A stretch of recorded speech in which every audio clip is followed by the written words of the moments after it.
Bueno, pues esto creo que ya está. Está todo correcto, así que vamos a empezar. Si recordáis, aunque bueno, va a ser un poco difícil recordarlo porque hace ya, si no recuerdo mal, 3 semanas que fue nuestra última clase. Llevamos un par de semanas sin clase con la Semana Santa. Pero bueno, un pequeño recordatorio, ¿vale? Estábamos en el tema 4, condicionamiento operante. Estábamos hablando de algunos de los fenómenos que tienen que ver con el condicionamiento operante. Terminamos de explicar la extinción, el fenómeno de la extinción en el condicionamiento operante, algo que era bastante similar al fenómeno de extinción que ya vimos también en el condicionamiento clásico. Y vamos a empezar a explicar la conducta supersticiosa. Así que vamos a empezar con ello. Cuando terminemos este tema, nos queda muy poquito para terminar este tema.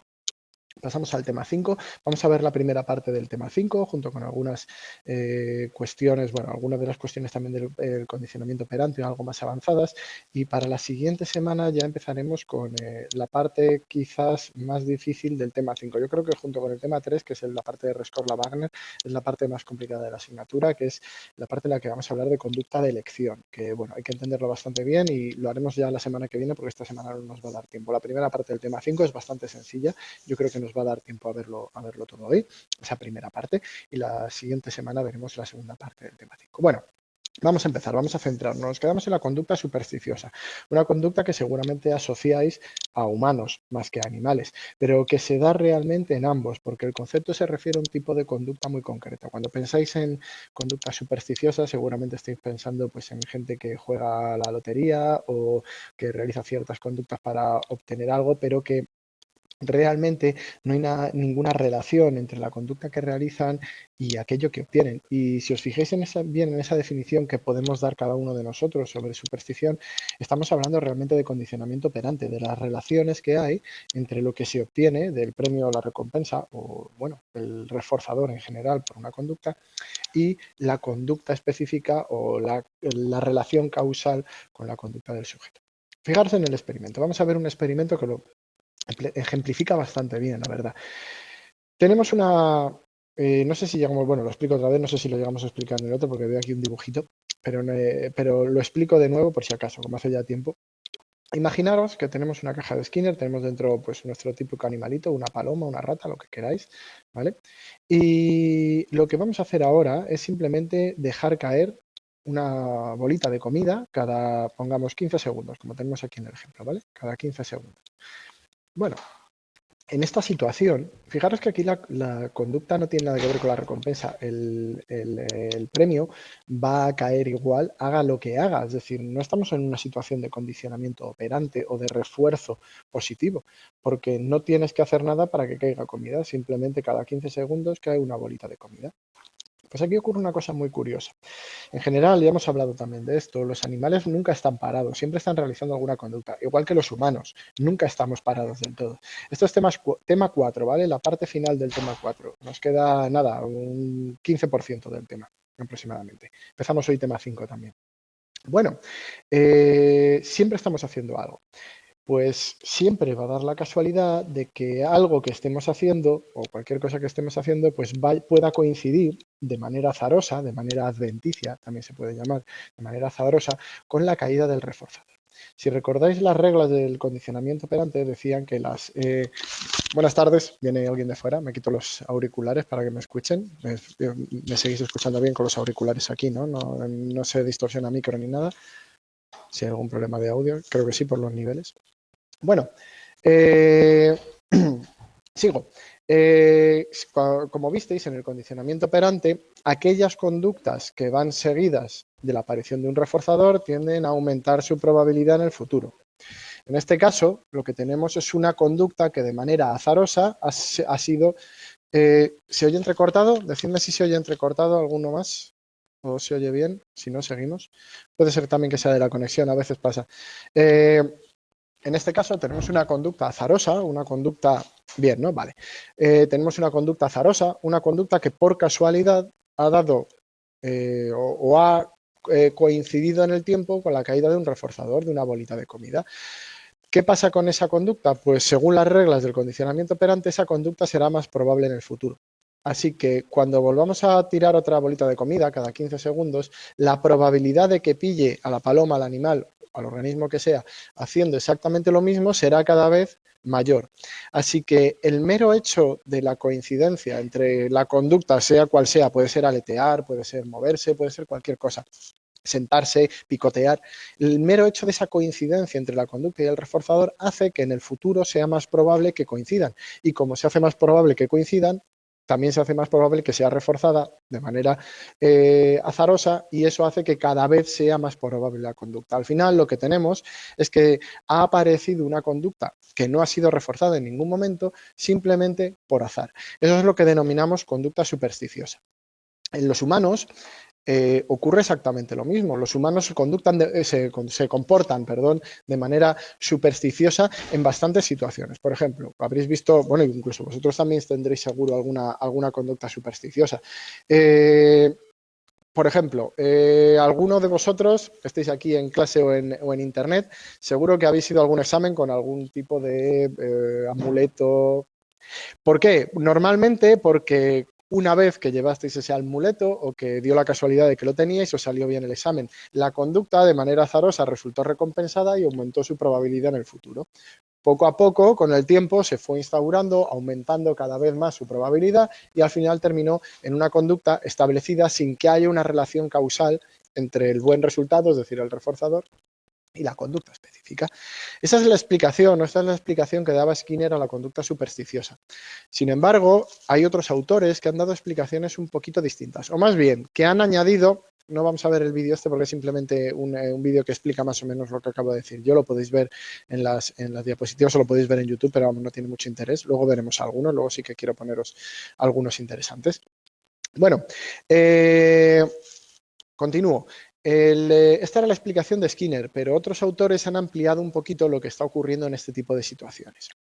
De hecho, Staddon y Simelach, que eran los autores que se dedicaron a estudiar este tipo de conducta supersticiosa, vieron que durante este tipo de experimentos en los que se metía una ratita o una paloma en una caja de Skinner, aparecían dos tipos de conductas dependiendo del momento en el que nos encontrásemos.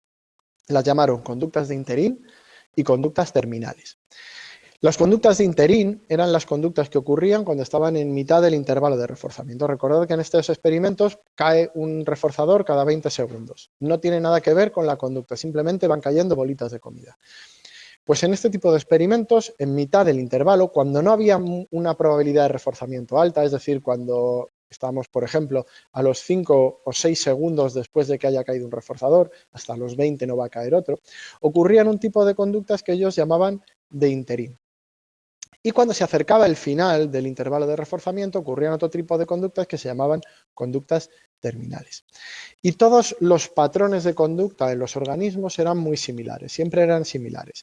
En general, las conductas de interín tenían que ver con conductas que no tenían nada que ver con ninguna conducta innata, ni tenían nada que ver con el reforzador, sino que simplemente se daban como una especie de conducta mientras pasaba el tiempo. Era una especie de contador del paso del tiempo. Sin embargo, cuando se acercaba la entrega del reforzador, aparecían conductas que tenían que ver con el reforzador concreto. Por ejemplo, si se daba comida a una paloma, pues aparecen conductas de picoteo. Si se le da a una ratita, pues las ratas suelen manosear o manipular la comida. Aparecen ese tipo de conductas. Así que lo que dijeron en Staddon y Simelach en este tipo de experimentos es que cuando hablamos de conducta supersticiosa no era solamente una cuestión de casualidad o de reforzamiento adventicio, sino que había mecanismos específicos en los que intervenía tanto el reforzamiento accidental, como decía Skinner, como este tipo de conductas, en las que las conductas terminales estaban relacionadas con el reforzador que se daba o tenían que ver con él, y luego había una especie de conductas intermedias que servían de paso del tiempo. ¿Os ha pasado? Sí. Ah, vale. Pues yo digo, ¿os ha pasado alguna vez que estáis esperando algo y empezáis a realizar conductas un poco raras? Por ejemplo, estáis estudiando o estáis esperando a alguien en casa a que os llamen, por ejemplo, a que no estáis quietos del todo. Normalmente vais a la cocina, empezáis a manosear cosas, das paseos. Ese tipo de conductas se llaman conductas adjuntivas. Y nos ocurren mucho a todos los animales. Son conductas que nos sirven como reforzamiento hasta que conseguimos el verdadero reforzamiento. La propia conducta sirve de reforzamiento, sirve para pasar el tiempo. El tiempo muchas veces es un evento adverso. Cuando estamos esperando un reforzador, el tiempo actúa como un castigo, porque tenemos que esperarlo para que llegue el reforzador. Así que utilizamos conductas que nos refuerzan, por ejemplo, comer, o por ejemplo, pasear, o cualquier cosa que haga que pase el tiempo. El paso del tiempo puede actuar como reforzador. Bueno, pues estos mecanismos complementaban lo que decía Skinner sobre la conducta supersticiosa. Sería una cuestión de reforzamiento accidental, es decir, de cuestiones relacionadas con alguna conducta que se da en ese momento, más ciertas conductas innatas que sirven tanto para pasar el tiempo, que serían las conductas, perdón, en este caso no innatas, sino conductas adjuntivas, y conductas innatas relacionadas con el reforzador que aparecen justo antes de que vaya a aparecer el reforzador. Esto en cuanto a conducta supersticiosa. Vamos a ver algunos otros fenómenos diferentes en el condicionamiento operante, si esto quiere... bueno, si no seguimos todavía, por favor, si me había olvidado una de las cuestiones. Ya habéis visto, ya hemos hablado de esto, no voy a detenerme mucho más. Las conductas, ¿cuáles de ellas? Tenemos las conductas de interín, que son las que se dan en medio cuando no hay probabilidad de que aparezca un reforzador. Las conductas terminales que se dan cuando estamos cerca para pasar el tiempo. Eso se llaman conductas adjuntivas, ¿vale? Conductas adjuntivas. No son exactamente las conductas que estamos viendo, la conducta supersticiosa, pero se ha estudiado mucho ese tipo de conducta adjuntiva, de conductas que aparecen asociadas a otro tipo de eventos y que no tienen mucho que ver con el entrenamiento principal o con la situación principal. Conductas adjuntivas. Veréis mucho, podéis buscar mucho en internet y en muchos papers sobre entrenamiento o conductas adjuntivas. Serían más o menos equivalentes, eso es, a las de interín, ¿vale? Serían las equivalentes a las de interín, ¿vale? Bueno, ¿cómo son las supersticiones en humanos? Ya hemos visto en general que en humanos se da, bueno, habréis visto en 1000 situaciones que se da este tipo de supersticiones en humanos. Se da en juegos de azar, si habéis visto partidos de Rafa Nadal, pues habréis visto 1.000.000 de conductas de este tipo. Algunas son supersticiosas, otras son solamente automatizaciones, pero bueno, lo de poner las botellitas giradas un ángulo concreto, eso tiende más a la superstición que a cualquier otra cosa. Pero bueno, en general es típico en situaciones, lógicamente, en las que no hay control sobre las contingencias de reforzamiento, no hay control sobre las consecuencias. Hay muchas situaciones en nuestra vida en las que no tenemos control sobre lo que ocurre. Por ejemplo, cuando compramos lotería o cuando jugamos en algún juego de azar, no tenemos control sobre lo que está ocurriendo. Las consecuencias son azarosas, pero nuestro modo de comportamiento y la manera en que nuestro sistema, en este caso de aprendizaje, ha evolucionado, tiende a intentar buscar o intentar realizar acciones que parezca que tienen control sobre esas consecuencias, sobre todo en personas que tienen una gran necesidad de control. También hay un ámbito muy interesante de investigación sobre este tipo de necesidad de control y sobre control ilusorio, en particular en personas con problemas de juego o en juegos de azar. Y también lo habréis visto, no sé si habréis ido alguna vez al casino. Yo alguna vez cuando he ido al casino me encanta ir a ver los tipos de rituales que se realizan en el casino. Por ejemplo, en la ruleta. Yo la última vez que fui a el casino este que hay aquí en Madrid, en Colón, no sé si sabéis cuál es, creo, es en Colón, un poquito más para arriba, no me acuerdo ahora dónde estaba. Uno es, ay, no me acuerdo. Bueno, la cuestión es, me acuerdo de una imagen muy curiosa en la ruleta, de una persona que estaba apostando en la ruleta, ya sabéis, con las fichas, las pones a los distintos números, bueno, lo que sea. Pero el ritual que realizaba de cálculo sobre dónde ponerlo en función de dónde había puesto antes, de lo que quería poner, de los números, de si eran pares o impares, de lo que salía en la pantalla, bueno, era un ritual elaboradísimo, cambiando y poniendo con una concentración tremenda cuando realmente podría haber lanzado las fichas al aire y donde hubiese caído, pues ha caído, que tiene exactamente las mismas probabilidades. Pero se generan ese tipo de conductas que se denomina normalmente pues, control ilusorio o ilusión de control. También es un ámbito muy interesante. En humanos, además, se da otro tipo de supersticiones, porque tenemos esas supersticiones que son las que aquí se denominarían idiosincráticas, las que son propias de cada uno. Supersticiones que tienen que ver con nuestra manera de actuar o con las circunstancias a las que hemos sido sometidos. Una persona que juega a juegos de azar, un jugador de tenis que tiene ciertas manías o ciertas cuestiones, o un jugador de fútbol que entra con el pie derecho al campo porque piensa que le va a dar buena suerte. Esas son propias de cada individuo, pero como habréis podido ver también, en nuestra sociedad hay muchas conductas supersticiosas que no tienen que ver con nuestras vivencias personales, sino con una transmisión cultural, las que se llaman supersticiones sociales típicas. Sabréis muchas de estas, ¿no? Los tréboles de 4 hojas, el martes y 13 que da mala suerte, no sé, si me ocurren un montón de ellas. Sí. Sí, sí, hay muchas relacionadas con la religión y con cuestiones culturales y entre ellas una de las más importantes, lógicamente, es la religión. En general, este tipo de conductas son curiosas porque en el tiempo en el que aparecieron solían tener cierto sentido o eran una contingencia real que podía tener cierto sentido en ese contexto. Pero con el tiempo han ido perdiendo su utilidad, pero sin embargo se conserva esa superstición o esa conducta transmitida de generación a generación que habla ya de suerte o de cómo a través de ciertas conductas puedes controlar lo que ocurre en el entorno, cuando realmente ya no es así. Yo no me sé muchas de esas historias, pero seguro que conocéis alguna historia de esas supersticiones, cómo han surgido, por qué se mantuvieron o cuál era la razón de ser en su momento y porque han ido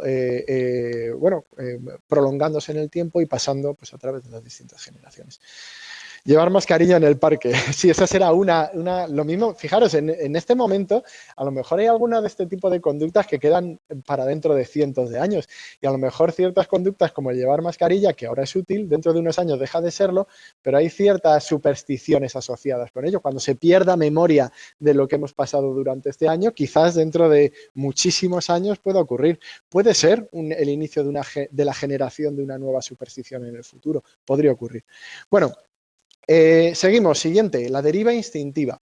Este es un fenómeno bastante curioso. Cuando hemos estado viendo cómo se produce el condicionamiento operante, cómo se produce el proceso de aprendizaje, casi hemos hablado de cualquier tipo de estímulo. Hemos hablado también de algunas particularidades. Hay estímulos que se condicionan mejor a otros, hay situaciones en las que el aprendizaje puede ser menor o peor o mejor, perdón, en función de ciertas características del entorno, del contexto o de los propios estímulos. Pero aquí la cuestión es otra y es una pregunta que se hicieron dos investigadores que fueron el matrimonio Breland, de hecho, eran marido y mujer, y eran discípulos ambos, trabajaron ambos con Skinner. Lo que pasa es que dejaron la psicología científica, se fueron del mundo académico y se dedicaron a trabajar pues, para circos, maestrando animales, etcétera, etcétera. Bueno, para quien les pagaba. Se hicieron unos expertos, los mejores del mundo, de hecho, en conseguir enseñar conductas a todo tipo de animales. Eran buenísimos haciendo eso y ganaban muchísimo dinero, por cierto. Bueno, pues se dieron cuenta de una cosa. Claro, a fuerza de investigar y de experimentar con este tipo de cosas, se dieron cuenta de algo bastante relevante. Y es que no podían lograr o no conseguían lograr que todas las conductas se condicionasen de la misma manera. Cuando intentaban reforzar una conducta para que ocurriese con mayor probabilidad en el futuro, a través de dar premios, había situaciones en las que no se podía conseguir. Por ejemplo, un ejemplo muy clásico, luego veo si puedo poner creo que sí, podré poner el vídeo, comparto pantalla y no habrá problema. Pero, de hecho, tendré que cambiar el sonido aquí para... Sí, nada, está perfecto. Lo hicieron con unos cerdos. Cuando a los cerdos les das comida, cuando les das pues lo que sea, obvio que si le das una manzana, tienen ciertas conductas que realizan sobre la propia comida y que son típicas de la manipulación que hacen los animales. Igual que hemos visto antes con las palomas que tienden a picotear, etcétera, etcétera. Bueno, pues los cerdos hacen ciertas manipulaciones. Cuando tú intentas, por ejemplo, y luego vamos a verlo con un mapache, pero cuando intentas enseñarle a un cerdo a que coja unas fichas que las meta dentro de con la boca, las meta dentro de una especie de hucha o de caja y cuando lo hace le das un premio, al principio lo hace y parece que el condicionamiento va bien, pero con el paso del tiempo empieza a dejar de llevar las fichas, que es lo que haría que consiguiese la comida, y empieza a tratar las fichas como si fuesen comida. Empieza a manosearlas, empieza a hacer, bueno, en este caso el cerdo no las manosea, sino que hociquea, hace cosas con el hocico, las arrastra, etcétera, etcétera, que es lo que haría con la comida en una situación real. Esto es lo que se denomina deriva instintiva. Es decir, hay ciertas respuestas que es difícil condicionar porque empiezan a realizarse de manera instintiva conductas relacionadas con el premio que se esperaba obtener. Y es lo que denominamos deriva instintiva. Dame un segundo, ¿vale? Que voy a intentar abrir el vídeo que quería enseñaros. De hecho, voy a abrir el tema directamente y creo que lo vais a poder ver. A ver. Eso pasa en general en todos los animales, pero en diferentes situaciones. Es decir, no pasa igual con todos los animales ni en todas las situaciones, pero cada animal tiene ciertas conductas específicas que sí pueden dar lugar, o ciertas conductas instintivas muy fuertes, que si intentas condicionar algo que vaya asociado a esa conducta o a ese premio concreto, puede aparecer. Depende de cada animal y de su herencia genética y de las conductas que haya heredado. Vamos a ver un vídeo. Decidme a través de internet si lo veis. Vamos a compartir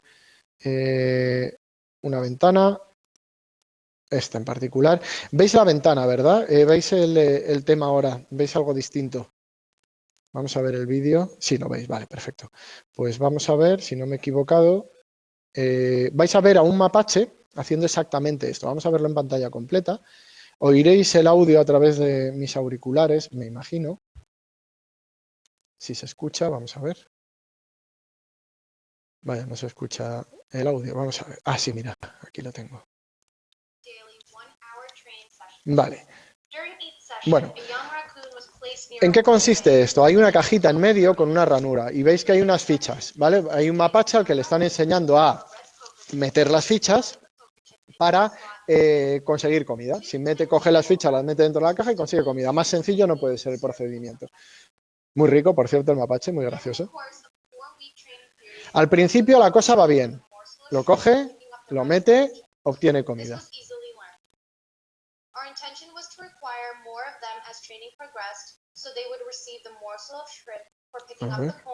¿No lo veis?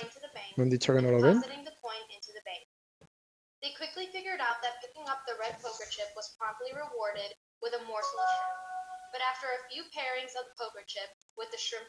Así se ve, vale, vale. ¿Habéis visto? Ahora creo que te habían aparecido, ahora va a aparecer. Vale, sí se ve. Fijaros ahora en la conducta que tiene el mapache respecto a lo que debería hacer. Si quiere conseguir comida, lo mejor es meter las fichas dentro, evidentemente. Es lo que debería aprender. Y es lo que predice el condicionamiento operante que debería ocurrir. Si algo es reforzado con comida y lo que quiere el mapache es comida, pues tendría que aparecer. Pero fijaros que ahora empieza a coger las fichas de dentro. Empieza a cogerlas de dentro y ¿habéis visto lo que hace? Empieza a manosearlas y a tratarlas como si fuese comida. Ahora se va a ver mejor. ¿Veis cómo las trata como si fuese comida?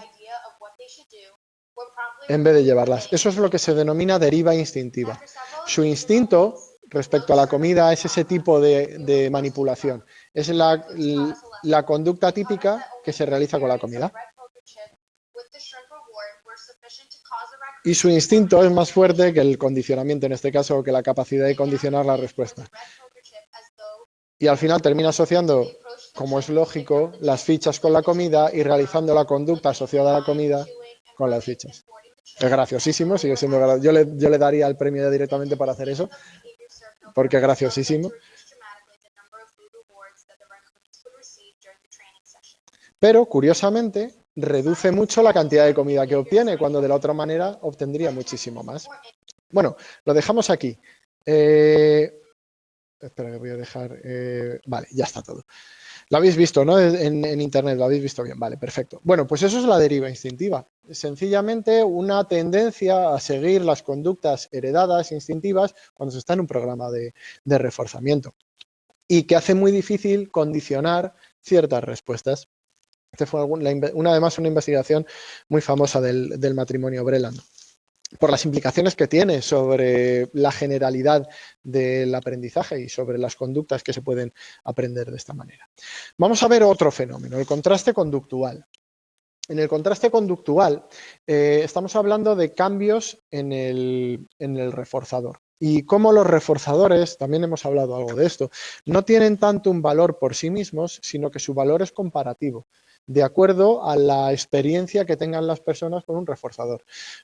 Ejemplo sencillo. Pues mira, ahora se me está ocurriendo, ¿os acordáis que lo habréis visto por la tele? Que Marcelo se fue de viaje, el del Madrid, se fue de viaje en Semana Santa, ¿no? Que le han puesto un castigo, lógicamente. ¿vale? Creo que fueron 600 euros de multa, 3.000 en total, ¿no? Porque era toda la familia. ¿Creéis que tiene el mismo valor para Marcelo que para una persona en un ERTE esa multa?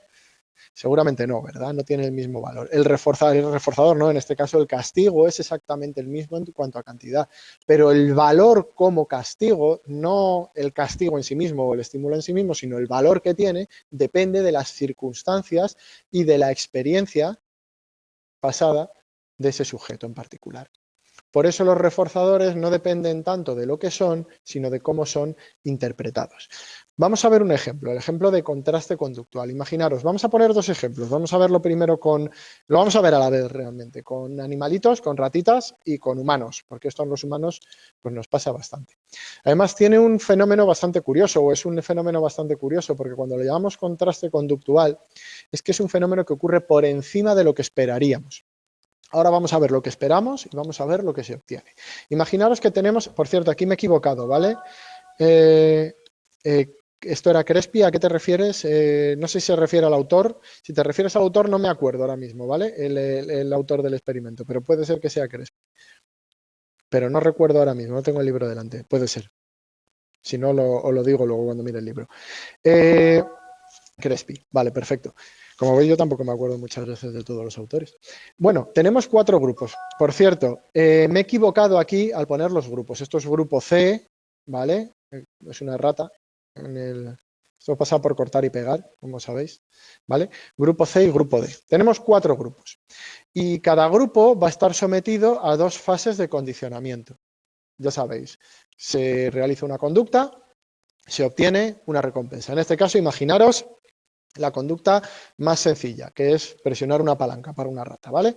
Simplemente eso, 2 fases. Primero de una manera y luego de otra. Todos los grupos lo van a hacer igual.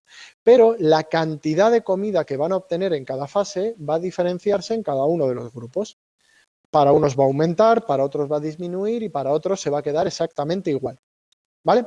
Bueno, primer grupo, 2 fases. Y en ambas fases reciben lo que hemos denominado una magnitud pequeña de reforzador.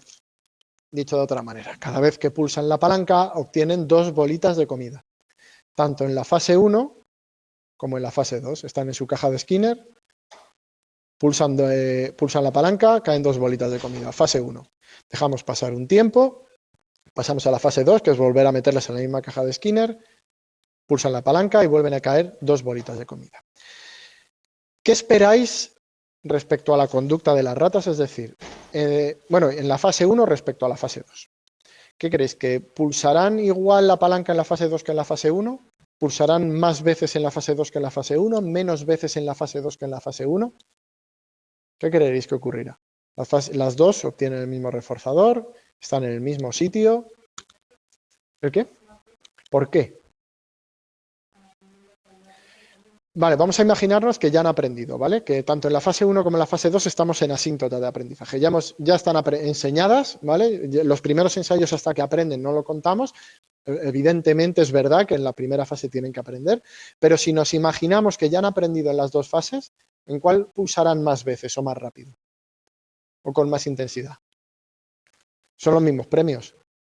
Igual, ¿no? Exactamente igual. Se supone que pulsarán exactamente igual. Eso es lo que ocurre, de hecho, ¿vale? No cambias nada, pues lo normal es que no cambie nada. No has cambiado nada de la conducta, ya está. Más allá de la fase de adquisición, evidentemente, cuando llegas a una fase estable, se sigue con la misma velocidad.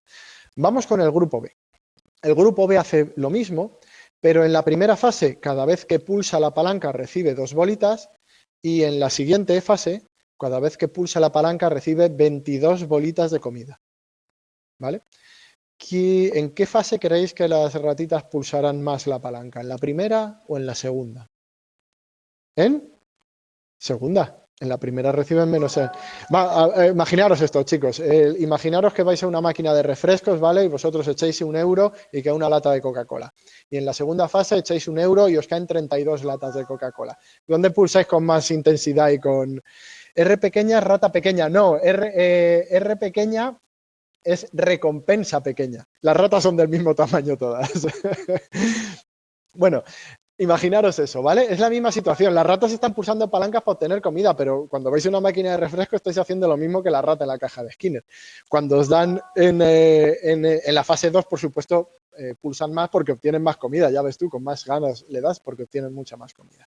Eso es lo lógico que tiene que ocurrir, es decir, un aumento de velocidad. Grupo 3. El grupo 3 recibe recompensa grande tanto en la 1 como en la 2, es decir, no hay cambios. Reciben 22 bolitas tanto en la primera como en la segunda fase. ¿Dónde habrá más velocidad o dónde responderán con más ganas? Igual, ¿no? Vale.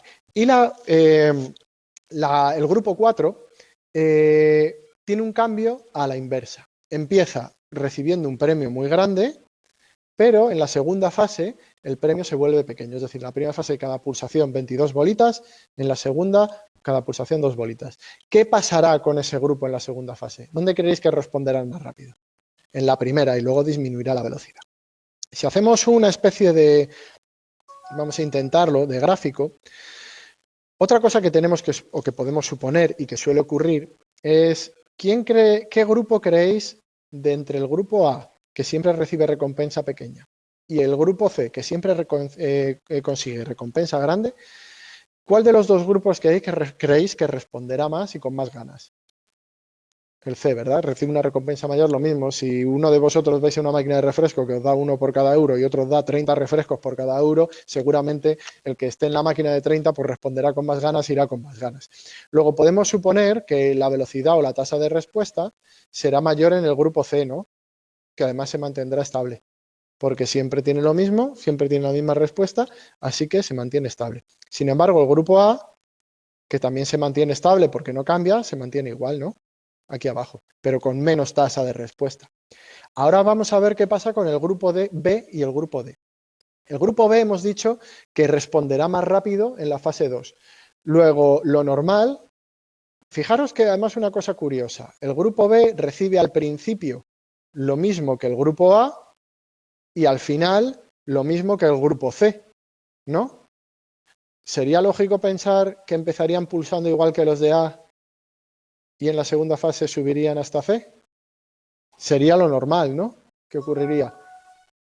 Dice, si la habituación no tendería a igualar las respuestas de los grupos A y C. No, la habituación no tiene nada que ver con eso. La habituación es un descenso de respuesta ante un estímulo, pero ante un estímulo incondicionado. No es un descenso de respuesta o de la respuesta para obtener un reforzador. En este caso sería algo distinto. Bueno, eso sería lo lógico, ¿no?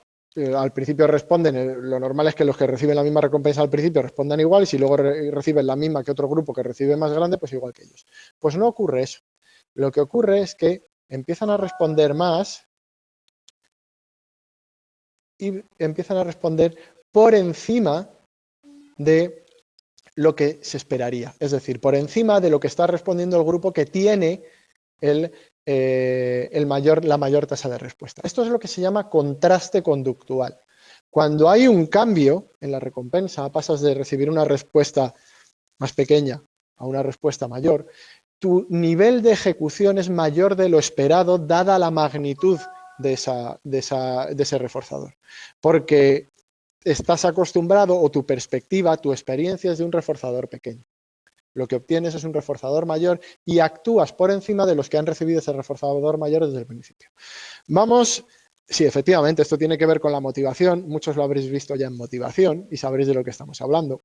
Imaginaros la situación con una empresa a la que pagan, o un señor que trabaja en una empresa, y tenéis un señor que le pagan 1.000 euros al mes y le pagan siempre 1.000 euros al mes, y tenemos otro al que le pagan 3.000 euros al mes, siempre 3.000 euros al mes. Pero ahora tenemos otros dos, uno al que le pagaban 1.000 y al día siguiente le dicen, oye, te vamos a pagar a partir de ahora 3.000. Y normalmente lo que ocurre es que va mucho más motivado al trabajo, su experiencia con el reforzamiento es mucho menor o de una menor magnitud, así que ahora cambiar el reforzador le supone una motivación extra y va a rendir por encima de lo que se esperaba para una paga de 3.000 euros, es decir, mejor que el que cobraba 3.000 desde el principio.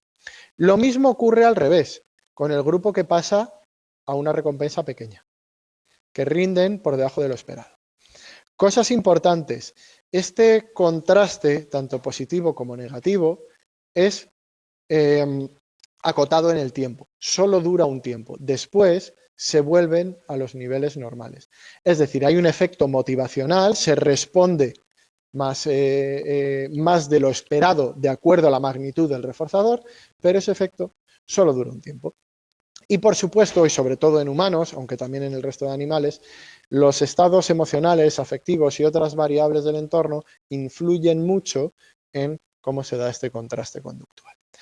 Muchos lo habréis visto ya, os digo, en motivación en el primer cuatrimestre, y yo lo he explicado también en motivación, que la doy en COSLADA en el primer cuatrimestre. Pero es un efecto curioso relacionado con el aprendizaje, pero que tiene implicaciones motivacionales y sobre todo que tiene implicaciones para cómo se interpretan los reforzadores. No son simplemente unas cantidades o unos estímulos que sirven como reforzador, sino que su valor depende de cómo se interpreta por parte del organismo, que es lo más relevante de todo esto. Bueno, siguiente. La indefensión aprendida, que seguramente que también os suena, ¿verdad? Habéis oído hablar de la indefensión aprendida. También en motivación, seguramente habéis oído hablar de ella. Bueno, esto fue una investigación, en este caso de Seligman, que hablaba sobre cómo se generalizan ciertas condiciones de aprendizaje a otras situaciones, en particular las consecuencias aversivas. Cuando uno está sometido a ciertas contingencias aversivas, a castigos de los que no puede escapar, cuando en el futuro se le intenta enseñar a escapar de esas consecuencias aversivas, es decir, se ponen bajo su control, el organismo es incapaz de aprender, generaliza la incontrolabilidad a otras situaciones. Fijaros en el experimento, porque todas esas cosas que se aprenden en motivación tienen origen en experimentos animales, en experimentos que se hacen con animales. También no habéis oído hablar de la relevancia que tiene esto en algunos modelos de depresión humana y sobre cómo podría actuar la depresión. Estar sometido a cierta cantidad de estrés y de situaciones incontrolables aversivas hace que se reduzca la capacidad para ejecutar conductas o se reduzca el nivel de motivación para ejecutar conductas, que es una de las características de la depresión, es decir, la depresión conductual, el no hacer nada. Muchas de las personas deprimidas, por no decir todas, uno de los síntomas más característicos es el hecho de que les cuesta hasta levantarse de la cama. No tienen ganas de hacer absolutamente nada. Cuando estudiaba psicobiología, sí, efectivamente, es que es un modelo bastante útil y bastante estudiado sobre algunas de las causas de la depresión. No quiere decir que explique todo la depresión humana, ¿vale? Pero sí puede estar detrás de determinados factores. Bueno, ¿cómo se ha hecho este tipo de experimentos? Pues imaginaros, cogemos 3 grupos de ratitas, ¿vale? 3 grupos distintos. Uno lo llamamos grupo escape, a otro grupo acoplado y otro control confirmado, no control confinado, ¿vale? Que aquí me he equivocado. Vale, vamos con ello. Grupo escape. ¿Qué hacemos en la primera fase? Pues simplemente les metemos en una caja de Skinner de las que dan descargas, de esas que ya no se utilizan en nuestra facultad, por suerte. Bueno, pues una cajita de Skinner de las que dan descargas. Pero ellos pueden escapar. Les ponemos una plataforma aquí y cuando notan la descarga tienen la posibilidad de saltar y escapar, porque hay una parte del suelo que no está electrificado. Por eso se llama grupo de escape, tienen la posibilidad de escapar. Al grupo acoplado les hacemos exactamente lo mismo, pero les quitamos la plataforma que no está electrificada. Así que por mucho que intenten, no van a poder dejar de recibir la descarga. Siempre la reciben. Es decir, es una situación incontrolable. Hagas lo que hagas, no puedes escapar de las descargas. No puedes escapar de la estimulación aversiva. El control no hace nada. Simplemente o está en la caja sin descargas o está en sus jaulas sin hacer absolutamente nada. En la siguiente fase, todos los grupos hacen lo mismo. Y es que tienen una caja de Skinner con una señal verde, ¿vale? Por ejemplo, una lucecita verde, una lucecita roja, que aparece antes de que ocurra la descarga. Y una plataforma a la que pueden saltar para evitar la descarga. Todos están en la misma situación, todos deberían aprender lo mismo. Pues no aprenden lo mismo.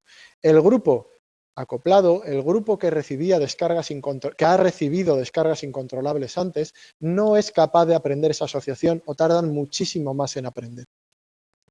No el aprendizaje, sino el haber vivido la situación incontrolable anterior, una situación donde no puedes escapar, hace que los sujetos ahora no actúen para escapar cuando sí que tienen control.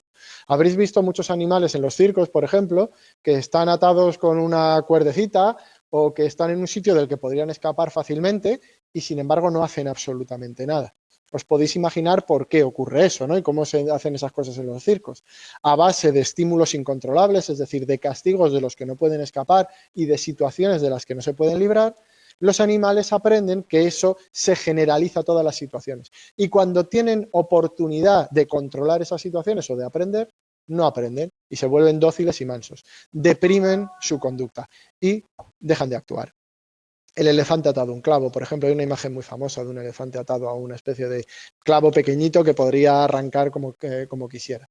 Esto mismo parece que puede ocurrir en humanos. Cuando estás en una situación muy mala, como he dicho antes, una situación en la que hay eventos aversivos que no puedes controlar, pueden sobrepasar tu capacidad de resiliencia o resistencia, como lo queréis llamar, y llegar un momento en el que uno generaliza toda esa incontrolabilidad a otras situaciones, que sí que serían controlables, pero uno no es capaz de generar esa conducta que le permita controlar las situaciones.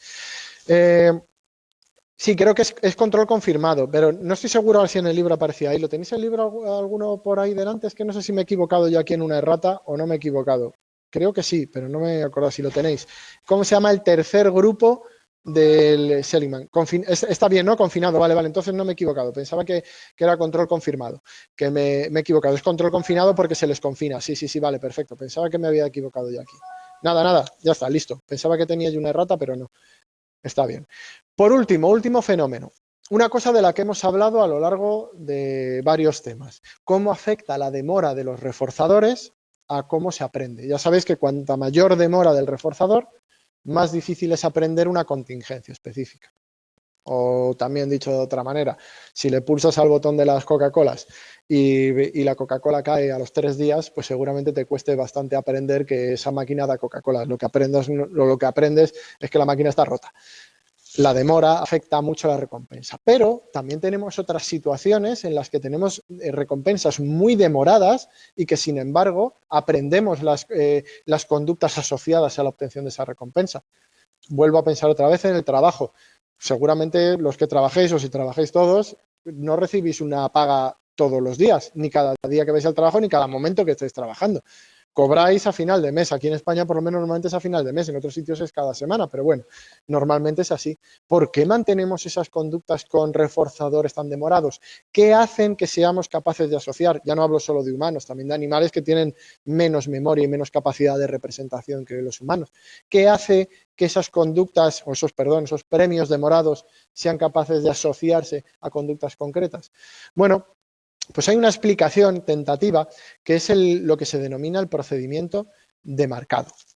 ¿Cómo podemos conseguir marcar ciertas respuestas para que se asocien al reforzador aunque aparezca de manera demorada? Vamos a verlo en este ejemplo. Imaginaros de nuevo vamos a poner 2 ratitas, ¿vale? No vamos a hacer grupos, solamente 2 ratas diferentes que están sometidas a 2 procedimientos diferentes. Están en una especie de corredor, es un corredor recto con varios compartimentos. Los tenéis aquí los compartimentos, ¿vale? La caja de salida, el cajón de elección, luego 2 brazos diferentes, uno es negro y otro es blanco, esa es la única diferencia, el color que tienen, negro y blanco. Luego otro departamento detrás, otra caja detrás que se denomina caja de demora, que es simplemente donde esperan las ratas, porque no se les deja pasar a ningún otro lado, se quedan ahí. Y detrás de eso, una compuerta que se abre y donde está la caja meta, donde está la comida que les espera. Es decir, ellos atraviesan el corredor para obtener el reforzador, como es lógico. ¿Cómo es el procedimiento? Bueno, pues tan sencillo como que pasan por la caja, si eligen el brazo correcto, vamos a imaginarnos que el brazo correcto es el negro, ¿vale? Que es el que da lugar al reforzador, obtienen la comida. Si vienen por aquí, pasan por el brazo negro, al final, aquí en la caja meta hay comida. Si vienen por aquí, pasan por el lateral blanco, no obtienen comida. Lógicamente, en una situación normal, las ratas lo que harán cuando aprendan es pasar todo el rato por el negro, ¿no? Pero aquí vamos a añadir algo diferente, y lo que hay diferente es la caja de demora. Y la caja de demora indica que las ratas salen del cajón de salida, van al cajón de elección, hacen su elección y luego las dejamos en la caja de demora durante un tiempo. Esa caja de demora lo único que hace es demorar la recompensa. Cuando pasa la demora que elijamos, imaginaros, 10 minutos, ¿vale? Pues pasados los 10 minutos se abre la puerta y recogen la recompensa. ¿Qué es lo que ocurre en situaciones normales? Si hacemos ese procedimiento, como la demora es tan larga, no son capaces de asociar su elección a haber obtenido la recompensa. Así que, a pesar de que pasan los ensayos, siguen obteniendo el premio la mitad de las veces. Es decir, que pasan igual número de veces por el negro que por el blanco. No aprenden. Pero ahora cogemos otra rata, diferente, o otro grupo de ratas, lo que queráis. Y hacemos exactamente lo mismo.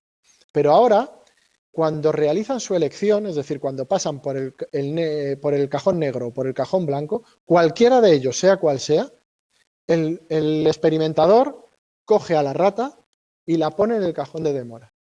Es decir, lo único distinto es que hacen lo mismo las ratas, pero ahora hay una persona externa que simplemente las coge y las suelta, que las manipula. Ya está, nada más. Y lo hace pasen por donde pasen, por el negro o por el blanco. Da exactamente igual. Bueno, pues ahora las ratas sí aprenden. Ahora, cuando se abre la compuerta, cogen el premio y en los siguientes ensayos cada vez van yendo más por el negro hasta que solamente van por el negro y aprenden pues la contingencia. La única diferencia es que justo cuando pasan por aquí y llegan al final, en vez de pasar solitas al cajón de demora, una persona las coge y las pone ahí. Ya está.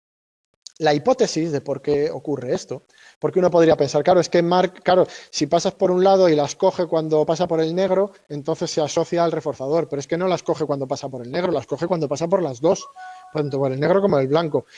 No es que sea contingente, lo que se supone, o la explicación que parece que hay detrás de esto, es que justo cuando realizan la conducta de elección, esa conducta queda marcada como algo importante porque ocurre un evento, que es la manipulación.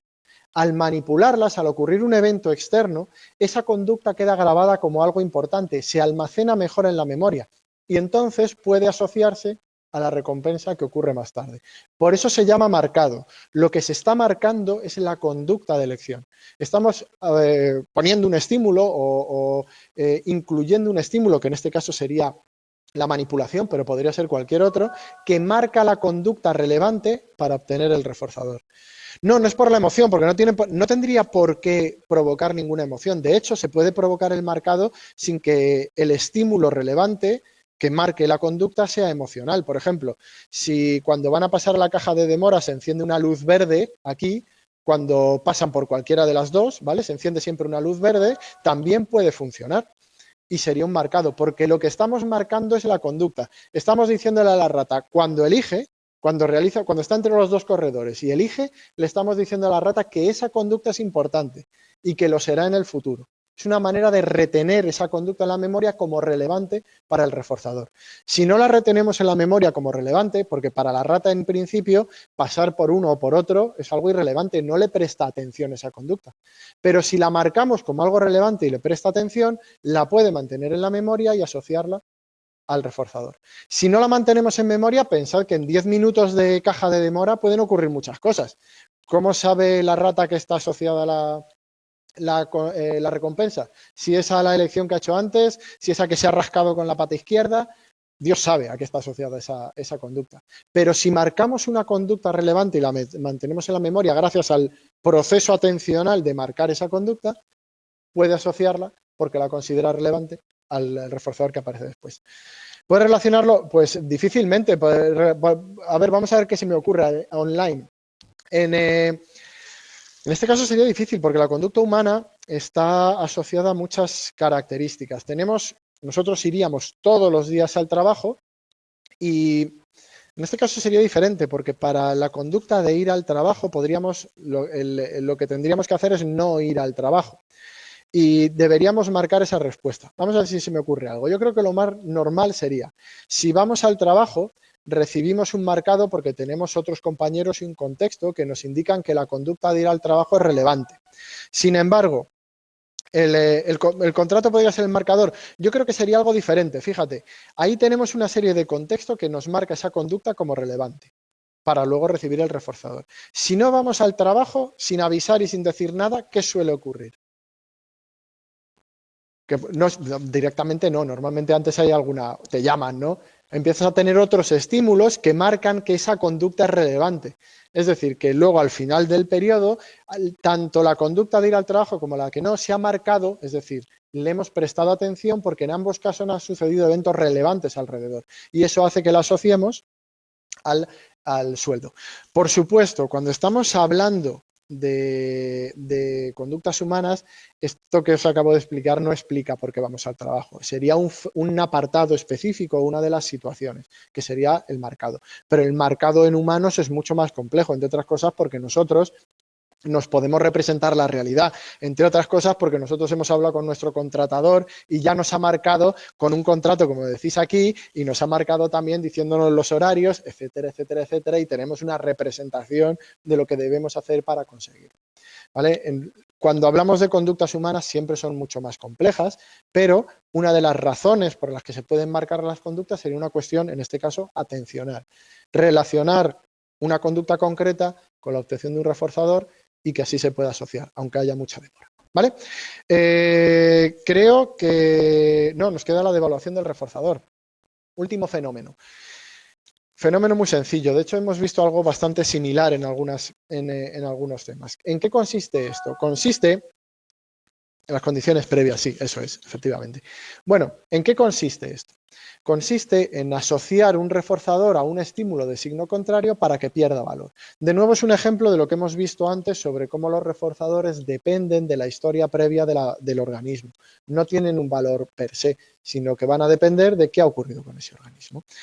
Imaginaros la situación, ¿vale? Vamos a verlo con un experimento con también igual, con dos grupos de ratillas. El grupo malestar y el grupo control. Y de nuevo van a pasar por dos fases. Imaginaros que están en una caja de Skinner en la que hay dos mecanismos. Una especie de cadena, ¿vale? Y una palanca. Si tiran de la cadena obtienen agua dulce, ¿vale? Agua que les gusta mucho a las ratillas.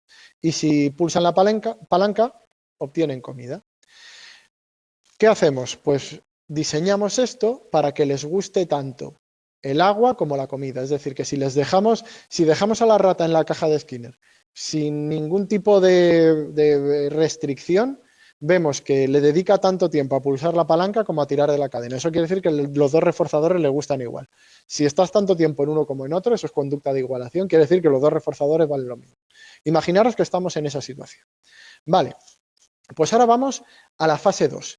Y sacamos, o no tiene nada que ver con la pulsación, ¿vale? Nos vamos a otra caja distinta, diferente, que no tiene nada que ver con esa, no pulsan palancas, no tiran de cadenas, pero ahora les damos agua y comida. Simplemente les ponemos el mismo agua y la misma comida. Pero contingente a la aparición del agua o tras ingerir agua, les inyectamos cloruro de litio que si recordáis provocaba náuseas, hace que se sientan mal. ¿Vale? Después de beber agua ellos se sienten mal, pero después de comer no. Recordad que aquí no tienen que pulsar palancas ni nada, están en otro sitio comiendo y bebiendo. Cuando vuelven aquí, ¿sabéis lo que ha pasado? Antes os acordáis que pulsaban las dos igual, ¿no? Bueno, pues ahora dejan de tirar de la cadena y pulsan sobre todo aquí. El agua ha perdido su valor como reforzador porque se ha asociado a otro estímulo de signo contrario, un estímulo desagradable. Es una cosa importante porque, como estáis viendo aquí, la pérdida de valor de reforzador no se produce por la propia conducta o en la situación en la que se daba la conducta, se da en otra situación. Es decir, hay una asociación más allá de lo puramente mecanicista entre la pulsación, en este caso tirar de la cadena, y la obtención del reforzador, porque ahora saben que al tirar de la cadena van a obtener ese reforzador que además está asociado a otra cosa que produce malestar y por tanto dejan de tirar de la cadena a pesar de que no lo han ensayado. Cuando tiran de la cadena aquí no saben que ese agua les va a dar malestar, no necesitan entrar en esas contingencias, es decir, es probar si realmente les produce malestar ese agua, porque como recuerdan ese reforzador que les producía malestar, dejan de responder. Se ha devaluado el reforzador, es el procedimiento de devaluación del reforzador. Última cosa curiosa, esto es lo que sucede normalmente. Pero curiosamente, si hacemos 100 ensayos de esto, ¿vale? Lo que ocurre es esto. 100 ensayos en los que están pulsando las palancas, etcétera, etcétera. Vale, pero si en vez de 100 ensayos de tirar de la cadena y pulsar de la palanca para obtener los distintos reforzadores, hacemos 1000 y después los sometemos al procedimiento de devaluación del reforzador, fijaros que se ha aprendido mejor, debería devaluarse todavía más, ¿no? Si lo enseñas más, pues más fuerte será el efecto. Pues no, cuando lo enseñas o cuando pones muchos más ensayos, resulta que el efecto de devaluación desaparece. Se ha adquirido lo que se denomina un hábito. Un hábito que ya no depende tanto de las circunstancias de reforzamiento, sino que es mucho más rígido y estereotipado. Es el efecto del sobreentrenamiento en la conducta reforzada. La conducta reforzada depende de las consecuencias. Si las consecuencias cambian, cambia la conducta. Sin embargo, si la sobreentrenas, las conductas dejan de depender de las consecuencias y pasan a ser hábitos. ¿Os ha pasado también alguna vez alguna situación en la que hagáis algo más por cabezonería que otra cosa, aunque sabéis que hay alternativas mejores? Eso es un hábito. Yo estoy pensando, por ejemplo, el deporte se ve mucho. Yo cuando cojo el coche para ir a algún sitio y estoy empecinado en ir por un lado, aunque sé que se va mejor por otro. O voy por un sitio y vuelvo por otro. Si es más corto ir por aquí y hay el mismo tráfico, tendré que volver por el mismo sitio para tardar menos, porque voy por este sitio que tardo más.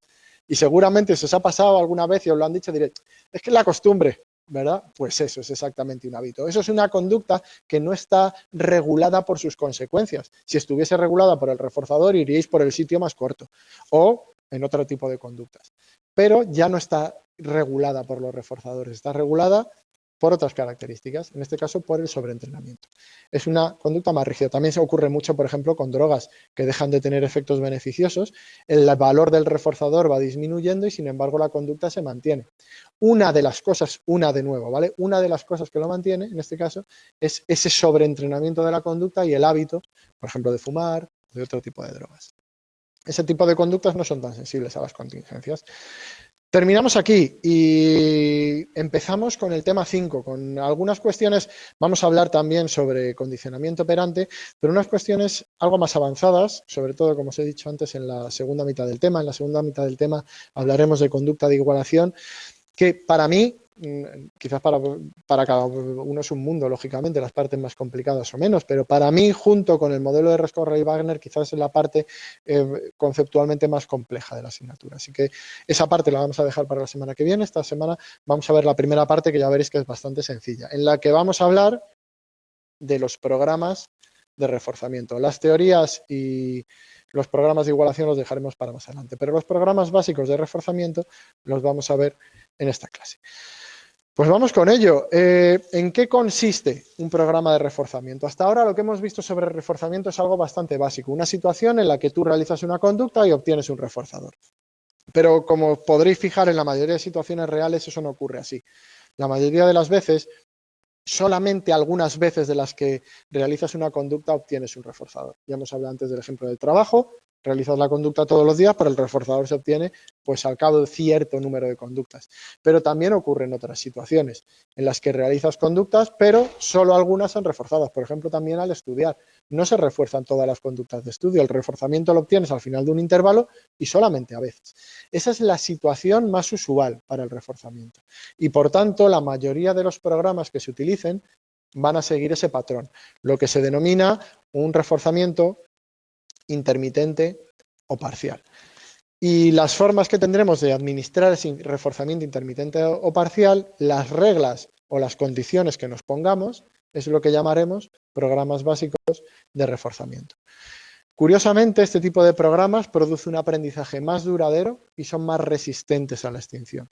Los programas de reforzamiento continuo, en los que refuerzas todas las conductas continuamente, se adquieren más rápido, es cierto, la asíntota de aprendizaje es más rápida, se adquiere más rápido, pero duran bastante menos y se extinguen más rápido. Una práctica usual suele ser al principio, cuando el organismo, el sujeto no domina esa conducta, reforzar más y luego cada vez ir reduciendo el número de reforzadores. Lo habréis visto, si tenéis mascota habréis visto que es algo que se utiliza muchas veces. Al principio, si quieres que tu perro aprenda algo, le refuerzas muchas veces y luego poquito a poco vas disminuyendo y das un reforzador cada cierto número de conductas. Luego vamos a ver algunos ejemplos sobre esto. Bueno, ¿qué dos tipos básicos hay? Pues tenemos los de razón y los de intervalo, en función de las condiciones para obtener el reforzador. ¿En qué consiste cada uno de ellos? Bueno, pues en este caso los programas de razón son programas que administran el reforzador en función del número de conductas o dependiendo de un número de conductas determinado desde el último reforzador. Dicho de otra manera, si necesitas pulsar 10 veces la palanca para obtener el reforzador, estás en un programa de razón 10. Luego veremos los diferentes tipos. Si necesitas pulsar 20 veces, pues razón 20, es decir, necesitas un número de conductas para obtener el reforzador desde que obtuviste el último reforzador, ¿vale? Obtienes el reforzador, tienes que darle 20 veces a la palanca para obtener otro reforzador. Eso sería un programa de razón. En los programas de intervalo, el reforzador se obtiene tras la primera respuesta, una vez transcurrido un intervalo de tiempo. Tú, por mucho que respondas, no vas a obtener ningún reforzador hasta que pase un intervalo. Una vez pasado ese intervalo de tiempo, la primera respuesta se refuerza. ¿Por qué hago tanto hincapié en lo de la primera respuesta? Porque daros cuenta de que esto tiene que seguir dependiendo de la respuesta del sujeto. Si simplemente pasasen 20 minutos y cae un reforzador, eso no es condicionamiento operante, porque no está realizando ninguna conducta el sujeto. Tiene que pasar el intervalo y solamente si realizas una conducta después de ese intervalo se refuerza. Todas las que ocurren antes no tienen reforzador. Ya veréis que tienen diferencias muy significativas respecto a cómo actúan los sujetos respecto a unos y otros. Estos dos tipos de programas se dividen además en dos tipos, cada uno en dos subtipos, los fijos y los variables. También como los tipos de interés en las hipotecas, exactamente igual. Bueno, os podéis imaginar en qué consiste cada uno. Los programas de razón fija o los programas fijos y los variables simplemente quiere decir que los fijos, los requerimientos son siempre los mismos y en los variables los requerimientos varían en torno a un número, ya sea un valor de tiempo o un valor de respuestas. ¿Vale? Simplemente eso. Los fijos siempre los mismos. Los variables oscilan alrededor de un punto. Luego vemos cuál es ese punto en torno al que oscilan. Pero eso quiere decir que vamos a tener 4 programas. 2 de razón, fijo y variable, 2 de intervalo, fijo y variable. Y antes de meternos en ellos, vamos a hablar de cómo se registran las respuestas en un programa de condicionamiento. Y curiosamente, a mí cada vez que lo veo me hace mucha gracia. En el libro tenéis un registro de respuestas de este tipo, del Paleolítico más o menos. Esto se debía usar pues no sé en qué año se debía usar. ¿Veis? Es un rollo de papel con una aguja que va registrando el número de respuestas de los sujetos. Evidentemente, esto hace por lo menos 30 años que no se hace así. Se hace con un ordenador, lo tienes en una pantalla y va registrando las respuestas y los eventos que van ocurriendo. Pero bueno, como ejemplo, pues nos vale. Imaginaros esto simplemente en un ordenador. ¿Qué tenemos aquí? Pues en particular tenemos dos ejes. Este eje, el que viene para aquí arriba, son las respuestas. Así que según se vaya incrementando la línea o vaya subiendo hacia arriba, quiere decir que damos más respuestas. Y este eje es el tiempo. Tenemos aquí la plumilla o la pantalla del ordenador en la que va apareciendo esto, como el tiempo va pasando, pues va apareciendo el papel o va pasando el papel o va pasando la pantalla del ordenador. Y algo que escribe aquí que va señalando lo que ocurre. En el caso cuando era tinta, pues simplemente era una plumilla, como los polígrafos que van escribiendo, pues exactamente igual. Empieza en la línea base aquí abajo. Cada vez que hay una respuesta se registra con un incremento, con un escalón, como que sube la plumilla para arriba, o registra una línea vertical hacia arriba. Mientras no haya más respuestas, sigue en horizontal. Así que cada respuesta va subiendo un escalón. Lógicamente, cuanto más respuestas hay, más inclinada es la pendiente. Cuanto menos respuestas hay, pues más plana es, porque va inclinándose la pendiente según se van dando respuestas. Además, nos sirve para registrar las respuestas y como tenemos todas esas respuestas, nos sirve para registrar el tiempo que pasa entre una respuesta y la siguiente. Si la línea es muy plana, quiere decir que hay mucho tiempo en una respuesta y la otra. Es decir, si los intervalos en los que va subiendo son muy largos, hay mucho tiempo entre una respuesta y otra. El tiempo que se pasa respondiendo y sin responder. Podemos ver situaciones en las que está todo el rato respondiendo y situaciones en las que no hay ninguna respuesta. Y podemos analizar cuánto tiempo se pasa en cada uno de ellos. Ráfagas de respuesta y momentos sin respuesta. Perseverancia, la relación que hay entre ambos, entre el tiempo que se pasa respondiendo y el tiempo que se pasa sin responder. Y también podemos señalar otros eventos que ocurran. Por ejemplo, no sé si se ve desde ahí, veis que hay unas líneas... ¿Dónde está la respuesta 0? Abajo estaría, mira, aquí donde la señalo, ¿vale? Empieza aquí y esto sería el momento 0 en el que no hay ninguna respuesta. Aquí empezamos el experimento. Empieza a correr el tiempo hacia acá y en cuanto da la primera respuesta empieza a subir, ¿vale? Eso es, ahí empezaría. En el ordenador, en la parte de abajo izquierda de la pantalla. Podemos señalar qué estamos metiendo en nuestro experimento. ¿Veis las líneas diagonales que hay? No sé si se ven. En algunos momentos, tras una respuesta, tras un escalón vertical, hay una especie de línea diagonal entre medias. Eso lo pone el experimentador o se lo señala ahí para indicar que ha caído un reforzador. Es el momento en el que se refuerza. Así sabemos qué conductas coinciden con el reforzamiento, por ejemplo. Pero también se pueden poner otras cosas. Si tenemos un evento que señala la aparición del reforzador o algo de eso, también lo podemos señalar para saber cuándo está ocurriendo. Nos sirve para registrar todo lo asociado al experimento. Cuántas respuestas, cómo se dan, los reforzadores, etcétera, etcétera. Al final, ¿qué tenemos? Una curva acumulativa. Y esa curva acumulativa nos da la tasa de respuesta. Cuanto más empinada sea, mayor es la tasa de respuesta. Cuanto menos empinada sea, menor es la tasa de respuesta. Va acumulando cada vez más cuántas respuestas se van dando. Cuanto más rápido se acumule, quiere decir que más está respondiendo el sujeto. Si permanece plana, es que no está haciendo nada.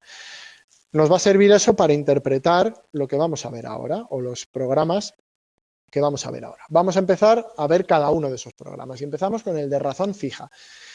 Razón fija, número de respuestas requerido y además ese número de respuestas requerido es fijo. Tan sencillo como poner a una ratita en una caja de Skinner, poner una palanca y darle una bolita de comida cada, por ejemplo, 5 respuestas. Bueno, pues cuando estamos en ese tipo de programas se escribiría así, RF y el número de respuestas, en este caso, 5. ¿Vale? Un programa RF5 es un programa de razón fija en el que se necesitan 5 respuestas para obtener el reforzador. Lo importante no es el nombre o el tipo de programa, lo importante es que cada tipo de programa da lugar a una tasa y a una forma en la respuesta determinada. En particular, los programas de razón fija tienen una tasa de respuesta elevada. ¿Lo veis que la pendiente es muy elevada? Que se va respondiendo bastante rápido. Pero además, lo es más cuanto más pequeño es el requerimiento. O sea que si tenemos un programa de razón fija 5, que requiere 5 respuestas para obtener un reforzador, se responderá más rápido que si tenemos un programa de razón fija, por ejemplo, 10. Y más rápido que si el programa de razón fija 20, etcétera, etcétera. Cuanto mayor es el requerimiento, menor es la tasa de respuesta. Al final es una cuestión de coste-beneficio. Si pensáis, siempre que tenemos ejemplos de estos es muy útil pensarlo en humanos. Yo siempre lo pienso con una máquina de refrescos, ese es el mejor ejemplo. De nuevo, si tú echas una moneda de 1 euro para conseguir un refresco, pulsas una vez y lo obtienes, fenomenal, ¿no? Respondes mucho, no hay problema. Pero si la misma máquina te hiciese echar 1 euro y después responder 400 veces para obtener el refresco, es decir, que para coger tu Coca-Cola tienes que estar dándole 400 veces, seguramente irías bastante menos a la máquina y pulsarías bastante menos. De hecho, seguramente no irías nunca, dejarías de responder. A lo mejor si te hace pulsar 3 veces, bueno, pues te da un poco igual. Si te hace pulsar 10, pues a lo mejor te buscas otra. Y si te hace pulsar 400, ni te acercas a ella. Pues es exactamente lo mismo. Hay un coste para obtener un beneficio. Cuando el coste para obtener el beneficio o cuando el coste supera el beneficio que vas a obtener, ni respondes. Pues lo mismo hacen en este caso las ratas. Se responden hasta que ya el requisito es tan alto que dejan de responder. Además se da un fenómeno curioso, que es lo que se denomina break and run. ¿Habéis visto que hay partes en las que se responde muy rápido hasta justo cuando se obtiene el reforzador, que es esta línea diagonal, y después de repente paran? Esto es lo que se denomina break and run y es el patrón típico de este tipo de procedimientos. Se responde muy rápido, obtienen el reforzador y después descansan. Y después vuelven a responder muy rápido, obtienen el reforzador y descansan. Si os imagináis vosotros en la máquina de refrescos, os imaginaréis exactamente igual. Dándole muchas veces, obteniendo vuestra Coca-Cola, paráis, o lo que sea que bebáis, paráis y luego volvéis. Y cuanto mayor sea el requerimiento, más pararéis. Pues eso es exactamente lo que ocurre a las ratas. Cuanto mayor es el requerimiento, si tenemos un programa RF50, el tiempo que paran es mucho mayor que en el programa RF5. ¿Y eso qué quiere decir? Que el parón no está relacionado con el reforzador, con que estén comiendo o bebiendo o con que no tengan ganas de reforzador. Está relacionado con el programa. Si estuviese relacionado con el reforzador, la parada sería la misma porque el reforzador es el mismo, ¿no? Bueno, pues está relacionado con el programa. La rayita diagonal no es la respuesta. La rayita diagonal es cuando les dan el reforzador. Lo que sube aquí son las respuestas. Aquí quiere decir que están respondiendo muy rápido y cuando cumplen el requerimiento obtienen un reforzador y justo en ese momento se paran. Bueno, esto de que cada vez sea más grande la parada, según sea el requerimiento, es lo que se denomina tensión de la razón y está relacionado con lo que os decía antes. Cuanto mayor sea el requerimiento, más cerca vamos a estar de no responder. Llega un momento en que esta tensión de la razón es tan grande que dejan de responder, porque ya no les compensa seguir respondiendo tantas veces para obtener ese premio. O aumentas el premio o no van a responder. Si os piden pulsar 400 veces la máquina de refresco porque en vez de caer una Coca-Cola van a caer 5.000 euros, los pulsáis, seguramente. En ese caso, el reforzador es mucho mejor. Es como el sexo. Como lo estoy viendo yo aquí en la pantalla, ya no se me olvida. Efectivamente, coste-recompensa. Ya sabéis que el sexo está detrás de todo en la vida, excepto detrás del sexo, que es el poder lo que está detrás de él. Eso es una de las frases que decían. Creo que eran en ¿cómo se llama? En House of Cards. El sexo es todo en esta vida, menos el sexo, que es poder. Vamos a ver un vídeo sobre esto, ¿vale? Vamos a ver cómo... espera, dame un segundo que lo busque. Aquí. Vamos a ver algunos vídeos sobre ejemplos de... A ver, ¿dónde se compartía pantalla? Que está aquí abajo. Eso es. Y vamos a ver, no sé si me estoy equivocando, ventana de la aplicación. Sí, me estoy equivocando porque no se ha abierto y no sé por qué la ventana que tenía... bueno, da igual, vamos a verlo en toda la pantalla. Vamos a compartir toda la pantalla y ya está. Vale, vamos allá. Os voy a enseñar un vídeo de un programa de razón fija y un vídeo de ejemplo con un perrito. Fijaros cómo se hace, es lo más sencillo del mundo, ¿eh? No tiene mayor misterio. ¿Quieres que el perro se siente? Pues esperas a que se sienta una vez, no le das reforzador, se levanta, esperas a que se siente, nada, y de nuevo, cada le cuesta más. Hay que tener paciencia también. Aguantas y cuando realiza 3 conductas, es un programa de razón fija 3, así que se le da su recompensa.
He dicho una de refresco continuo.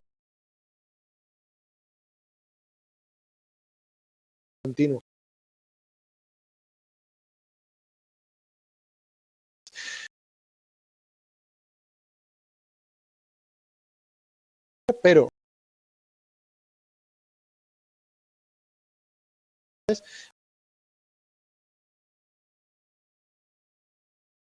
tienes que...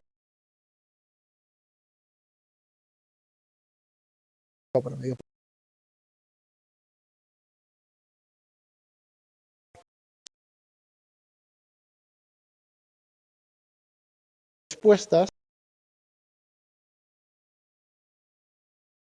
no está determinado. Esto lo pongo a las 10. Cuando hagas la medida,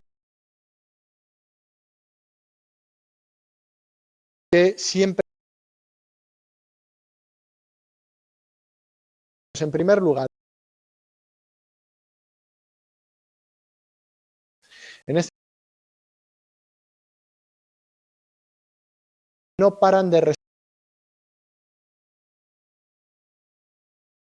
elevadísima. Si pones para de pulsar, físicamente no puede. O, por tanto, la perseverancia. Cuando nos respondes,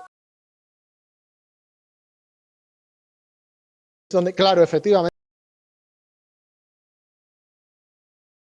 el reforzador, incitación en la que esto se aplique, las tragaperras, las trapadas tras las que más varía. Está caliente, ¿no? Que son capaces de controlar. No sepa, lo sabe todo el mundo. O a la 1100 va a dar así. Lo sabe todo el mundo que te da siempre es menor. Controles cómo funciona, vas a perder. No sabes cuándo será fijo. O en qué. Pero sí, evidentemente, en torno a un punto fijo. Utilizado y se conocen estos problemas en cuanto a adicciones. Razón variable con las cantidades o los costes da como resultado pues un negocio variable. ¿Tenía aquí? Sí, aquí, perfecto.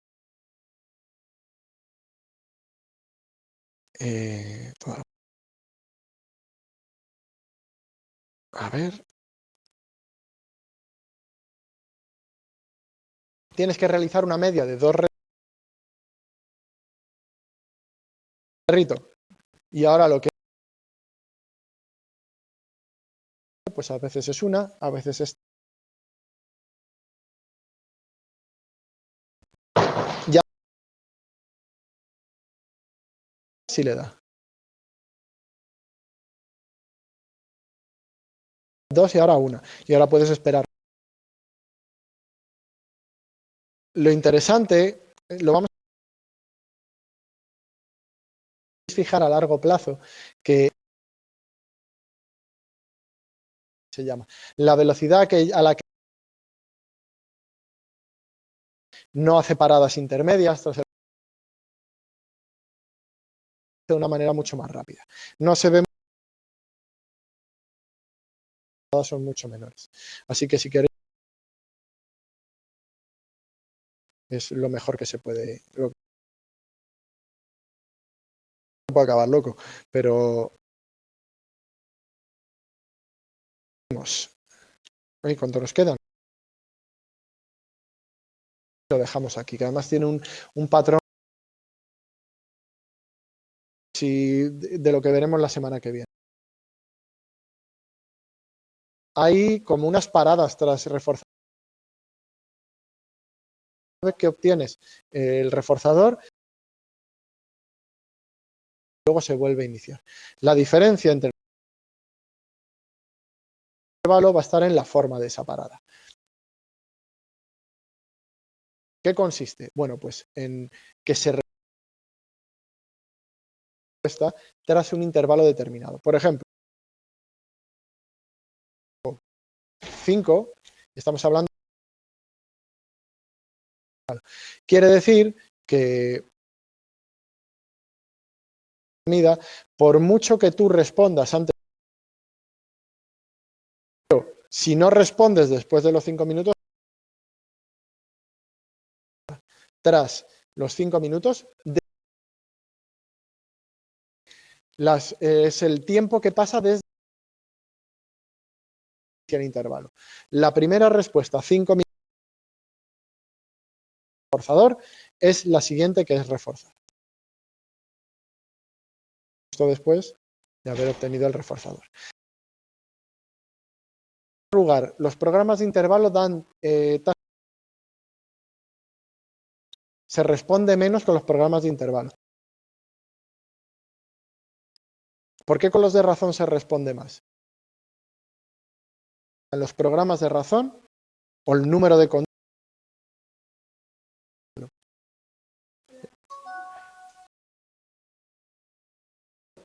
En los programas de razón, cuanto más en los programas de intervalo, tú te puedes tirar toda